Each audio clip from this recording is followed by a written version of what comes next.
আজকে মাননীয় additional session জাজ বিশালগড় শ্রী দেবাশিস কর একটি মামলা যার নাম্বার ST টাইপ 1 12/2022 উক্ত মামলায় রায় প্রদান করেন। এই কেসের আসামি নাম হলো বিপ্লব ঘোষ।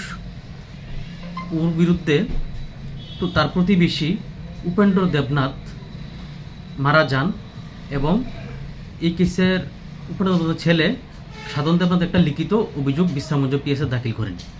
অভিযোগ ছিল 20/10/2021 তারিখ রাত্রিবেলা বিপ্লব ঘোষ তার প্রতিবেশী সাধন দেবনাথ এবং উপেন্দ্র দেবনাথের সাথে ঝগড়া লাগে এবং ঝগড়া লাগে উপেন্দ্র দেবনাথকে ধাক্কা মারে।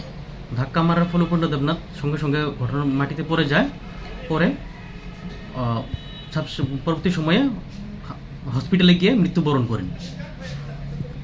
এই মামলায় তারপর আসামিকে গ্রেপ্তার করা হয়, চার্জশিট দাখিল করা হয় মাননীয় আদালতে আন্ডার সেকশন 302 IPC।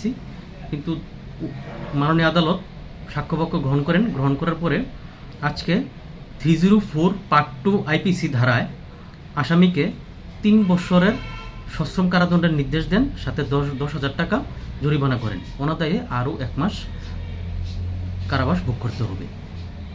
এই কেসের আয়ু ছিলেন ইন্সপেক্টর বিদ্যাদেব বর্মা, বিশ্রামগঞ্জ পিএসের ছিলেন। বাড়ির ছেলে ডাক্তারি পাশ করে ফিরছে, তাই সেলিব্রেশন চলছে নানা পদের রান্না।